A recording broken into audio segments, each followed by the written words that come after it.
بخاری مسلم کے لفظ سنو، حضور سید عالم صلی اللہ علیہ وسلم فرمانے لگے، اس نے کیا پوچھا تھا، حضور جواب کیا دیتے ہیں؟ فرمایا فجر کی سنتیں کبھی نہ چھوڑنا، فجر کی پہلی 2 سنتیں کبھی نہ چھوڑنا۔ یا رسول اللہ صلی اللہ تعالی علیہ وسلم میری رہ گئی ہیں، رہ جاتی ہیں۔ فرمایا فجر کی 2 سنتیں نہ چھوڑنا، فرمایا فجر کی پہلی 2 سنتیں مجھے دنیا اور دنیا کے اندر جو کچھ ہے وہ سب سے زیادہ پیاری ہے۔ فجر کی 2 سنتیں دنیا اور دنیا میں جو کچھ ہے مجھے وہ سب سے زیادہ پیاری ہے، اس لیے فجر کی سنتیں نہ چھوڑنا۔ اعلیٰ حضرت بریلوی رحمت اللہ نے 1000 کتاب لکھی ہے، لیکن الوظیفۃ الکریمہ کے نام سے جو وہ صبح و شام بظاہر پڑھتے تھے وہ الگ انہوں نے ان کو بیان کیا، پابندی کے ساتھ اپنی اللہ اللہ کرتے تھے۔ شیخ شہاب الدین سہروردی رحمت اللہ علیہ اس پر ایک بندے نے اعتراض کیا، اس نے کہا جی آپ کس قسم کے صوفی ہیں، مرید بیٹھے ہیں اور آپ وہاں نفل پڑھ رہے ہیں؟ یہ بھی بڑا مسئلہ ہوتا ہے نا، جو بندہ ملنے آتا ہے وہ اپنے ٹائم کے حساب سے آتا ہے، اور پھر اس کا یہ بھی خیال ہوتا ہے کہ پیر صاحب جو ہیں وہ چونکہ درویش ہیں تو نہ انہیں روٹی کھانی چاہیے نہ سونا چاہیے، چونکہ وہ درویش ہیں، اور ہم چونکہ درویشوں کے ماننے والے ہیں لہذا ہمارا یہ طریقہ ہونا چاہیے کہ جیسے ہم کہیں درویش ویسے ہی کر جائے۔ حالانکہ جس کو آپ درویش کہیں گے آپ اس کی مانیں گے، آپ منوائیں گے نہیں، تمہارا مزاج ہوتا ہے۔ شیخ شہاب الدین پر لوگوں نے اعتراض کی، حضور لوگ ملنے آئے ہیں، زیارت کرنے آئے ہیں، یہ بندے دعا کرانے آئے ہیں، اللہ اللہ کرانے آئے اور آپ نفل پڑھ رہے ہیں، کیا جملہ ہے، کیا حسن ہے، کیا خوبصورتی ہے۔ فرمانے لگے رب رسول سے مانگنے کے لیے مصلی بچھایا ہے، اگر وہاں سے مانگوں گا نہیں تو تمہیں دوں گا کیا؟ پہلے مجھے کچھ لے تو لینے دو، اگر میرے پلے کچھ ہے ہوگی تو آگے دوں گا نا۔ تو میں مانگنے گیا تھا کہ یا اللہ دے، تیرے بندے لینے آئے ہیں، دے تو میں کچھ لوں گا تو آگے دوں گا نا۔ لیکن ہمارا یہ سٹیٹس، یہ مزاج، یہ شعور نہیں ہے۔ گپیں، کہانیاں، داستانیں، گفتگو، خطابت، واز، کیا بات۔ لیکن اگر کچھ کرنے کا کام ہو تو وہ نہیں ہم سے ہوتا ہے۔ میرے نبی کریم علیہ السلام نے مصلی سے دل لگانے کا درس دیا، حضور نے توجہ دلائی، صحابہ اس ذوق کے حامل لوگ تھے، وہ کوشش کرتے تھے۔ جناب صدیق اکبر رضی اللہ تعالیٰ عنہ کا عبادت کا مزاج ہمیشہ قائم رہا۔ حضرت عمر فاروق ساری رات اللہ کے حضور کھڑے رہے۔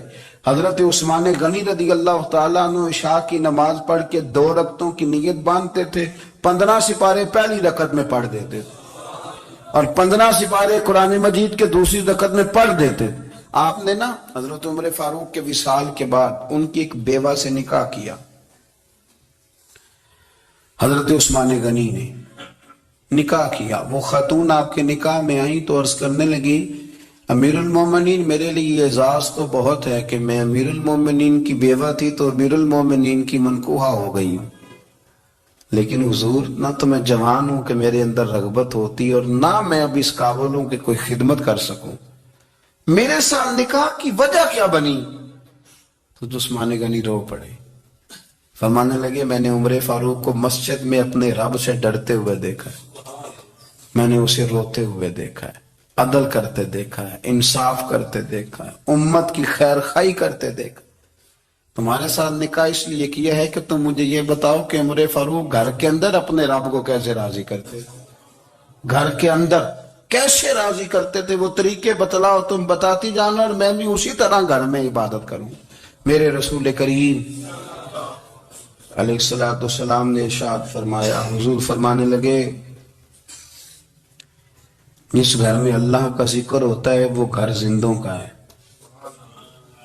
اور جس گھر میں رب کریم کا ذکر نہیں ہوتا وہ گھر زندوں کا نہیں ہے۔ گھر نہ ہم نہ کتابوں میں پڑھتے ہیں کہ ایک بزرگ کہتے ہیں، حضرت فضیل بن عیاض کہتے ہیں کہ میں ایک گلی سے گزر رہا تھا تو گھر کے اندر کسی قاری صاحب نے قرآن کی آیت پڑھ دی، وَلِمَنْ خَافَ مَقَامَ رَبِّهِ جَنَّتَانِ، میں تے میرے کانوں سے ٹکرائی تو اللہ نے میری کایا ہی پلٹ دی، میں توبہ کر گیا۔ اب گھر کے اندر سے آواز آئے تو صحیح نہ تلاوت کی، پر اندر سے آواز آتی نہیں، یا ڈیک بجنے کی آواز آتی ہے، یا ٹی وی چلنے کی آواز آتی ہے، یا دھوم مچانے کی آواز آتی ہے۔ عبادت کا وہ جو خاص شوق تھا، وہ جو حسن تھا، وہ جو توانائی تھی، وہ جو بات تھی۔ ایک جگہ پہ ہم بیٹھے تھے تو وہاں ایک صاحب آئے اور انہوں نے آتے ہی کہا کہ مہربانی کریں ذرا مجھے مصلی دے دیں، میرے نہ کچھ نفل رہ گئے۔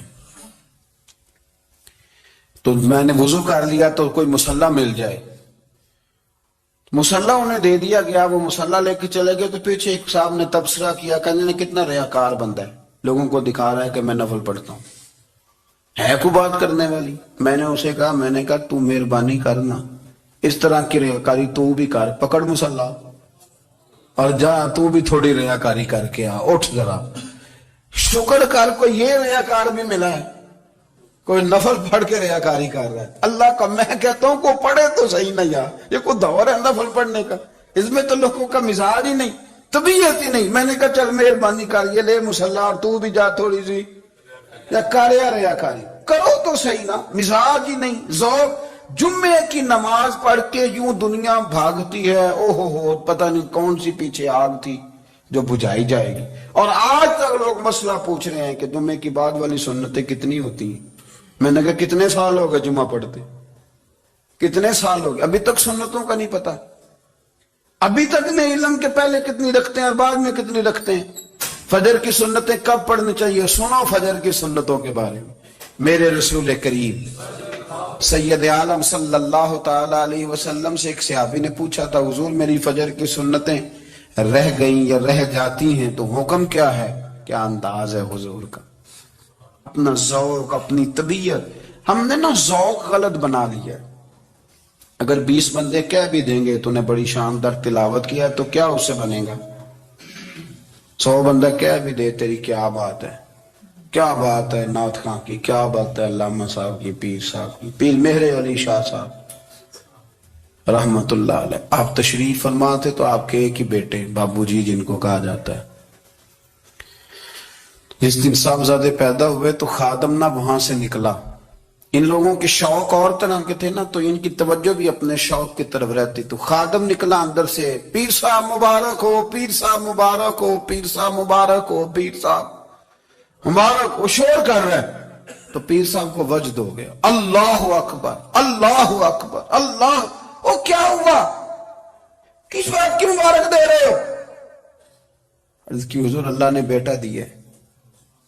تو آپ فرمانے لگے اچھا حضور آپ کیا ہوا، آپ تو پریشان ہو گئے۔ فرمانے لگے جب تو نے 3 دفعہ کہا نا میرے علی کو مبارک ہو تو میں سمجھا تھا شاید تجھے کسی نے بتا دیا ہے کہ مہر علی سے اللہ راضی ہو گیا۔ میں سمجھا تھا کہ شاید تو یہ خبر لے کے آیا ہے کہ کسی نے بتایا ہے کہ مجھے آج خبر ملی ہے کہ مہر علی سے رب اچھا پتر ہوا ہے، الحمدللہ اللہ کا شکر ہے۔ پر میرے لیے مبارک کا دن وہ ہوگا جب میرا رب کہے گا کہ میں مہر علی سے راضی ہوں، میرے محبوب کہیں گے کہ میں مہر علی سے۔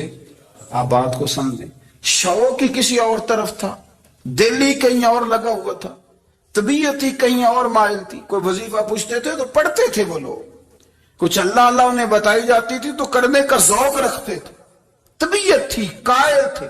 حضرت ربیع کہتے ہیں میں بڑی دور سے سفر کر کے گیا حضرت اویس کرنی سے ملنے، بڑی دور سے، اور جب میں پہنچا تو فجر کا وقت تھا۔ تو حضرت اویس کرنی کو میں نے پا لیا، تو وہ نماز پڑھ کے نا قرآن شریف لے کے بیٹھ گئے۔ فرماتے اشراق چاشت کا وقت ہوا تو نفلوں کی نیت باندھ لی۔ محدث ابن الجوزی نے لکھا ہے، فرماتے ہیں پھر جب زوال کا وقت ہوا تو مسجد میں جھاڑو دینے لگ گئے۔ زور کی نماز پڑھ کے تو عصر کی تیاری تک وہ مسجد میں بیٹھے رہے۔ اور میرے نبی پاک علیہ السلام نے فرمایا جو نماز کے انتظار میں بیٹھا ہو وہ نماز ہی میں ہے، وہ نماز ہی میں ہے۔ فرمایا میری دنیا، میری امت کی جو رہبانیت ہے نا وہ اتنی ہے کہ نماز کا انتظار کرے، اذان کے بعد نماز کا یہ راہب ہے، یہ اس وقت چھوڑ کے بیٹھے ہیں سارا کچھ۔ فرماتے ہیں عصر تک انہوں نے اللہ اللہ کی، پھر مغرب تک کی، عشاء کی نماز ہوئی تو نماز پڑھی تو وہ تھک گئے۔ اب مجھے وہ فارغ ہو، مصلی چھوڑے تو میں ملاقات کروں نا۔ یہ آپ حیران نہ ہو کہ اتنی دیر بندہ کیسے اللہ اللہ کر، ہم نے کی نہیں نا، اس لیے ہم پریشان ہیں۔ جو عادی ہوتے ہیں وہ کر بھی لیتے ہیں، وہ یہ کام، میری بات کی سمجھ آ رہی ہے؟ جب جاتے ہو کسی دفتر میں تو 8 گھنٹے کھڑے رہ لیتے ہو نا، مجبوری ہوتی ہے تو کھڑے رہا جا سکتا ہے۔ پاسپورٹ کے دفتر بولیے، امیگریشن کی لائنوں میں، اور میں نے تو امبیسیوں میں بندے 12 گھنٹے پہلے جا کے کھڑے دیکھے، رہ لیتے ہیں کھڑے۔ تو اگر ان کاموں کے لیے رہا جاتا ہے تو اللہ رسول کے لیے بھی کھڑے رہا جا سکتا ہے۔ تو فرمانے لگے کہ جب عشاء کی نماز کے بعد آخر انسان تھے، تھک گئے، نیند کا غلبہ ہوا، تو تھوڑی ایسے آنکھ بند ہوئی تو کھلی تو رونے لگے۔ حضرت اب ایسے کرنی، رو کے کہنے لگے مالک مجھے غافل تو نہ کر، ابھی میں نے کیا بھی کچھ نہیں، دن ختم ہو گیا، کوئی نفل نہیں، کوئی اللہ اللہ نہیں، اللہ مجھے غافل نہ کر، میری مدد فرما۔ فرماتے ہیں جب وہ روئے تو میرے ساتھ جو شخص تھا، میں نے کہا اٹھو چلیں، کہنے لگے حضور ملنا نہیں، فرمایا جو میں لینے آیا تھا وہ مجھے مل گیا، جو میں ان سے سیکھنے آیا تھا وہ مجھے نصیب ہو گیا، اب اور میں نے کیا لینا، ختم ہو گئی بات، اٹھو چلیں۔ اللہ کے بندوں نے حضرت ربیہ بن کعب اسلمی رضی اللہ تعالیٰ عنہ فرماتے ہیں، کہتے ہیں جب بنو قریظہ اور بنو نذیر یہودیوں کے ساتھ حضور علیہ السلام نے جنگ کا اعلان فرمایا تو وہ دشمن ہو گئے، ہمیں خطرہ تھا کہ وہ رات کو کہیں محبوب کو تکلیف نہ دیں، تو کچھ لوگ نا تلواریں لے کے نبی پاک کے دروازے پہ پہرے داری کرتے تھے۔ گن مین رکھنا حرام نہیں، اگر کسی کو واقعی خطرہ ہو تو اس کے لیے سنت بھی ہے۔ حضرت علی المرتضیٰ تلوار لے کے حضور کے گھر کا پہرا دیتے تھے۔ حضرت ربیہ بن کعب اسلمی رضی اللہ تعالیٰ عنہ فرماتے ہیں کہ رات میری ڈیوٹی تھی کہ میں حضور کے گھر کا پہرا دوں گا، تو فرماتے ہیں میں باہر سن رہا تھا، ساری رات ہی میرے نبی پاک نے اللہ کی تسبیح پڑھی، ساری رات، کبھی تسبیح، کبھی تحلیل، کبھی تحمید، کبھی تکبیر، ساری رات۔ فرماتے ہیں ساری رات حضور پڑھتے رہے اور ساری رات ہی میں سنتا رہا، مجھے اونگ آ گئی، میری آنکھ لگ گئی، حضور ابھی پڑھ رہے تھے، میں تھک کے سو گیا۔ اور فرماتے ہیں جب میری آنکھ دوبارہ سے کھلی تو میرے کانوں میں پھر کوئی چیز گونجی، تو میں نے کان لگایا تو میرے حبیب ابھی بھی اللہ کو یاد کر رہے، ساری رات حضور رب کی عبادت کرتے۔ اسی لیے تو کہا یا ایھا المزمل قم اللیل الا قلیلا، حبیب ساری رات تو نہ جاگا کر، تھوڑا آرام بھی کر لیا کر۔ میرے بھائی اپنا مصلی، اپنی عبادات، اپنے وظائف، اللہ اللہ جو آپ نے کسی سے سیکھی ہے اس کو کبھی کمزور نہ ہونے دیں۔ شجرہ شریف جو کسی بزرگ سے آپ لے لیتے ہیں تو کیا رسم ہے کوئی؟ اس پہ کچھ لکھا ہوتا ہے، وہ پڑھنے کے لیے دیا جاتا ہے، اس پہ لکھا ہوتا ہے کہ یہ اللہ اللہ آپ نے کرنی ہے۔ ساری زندگی کسی اسکول میں داخل ہو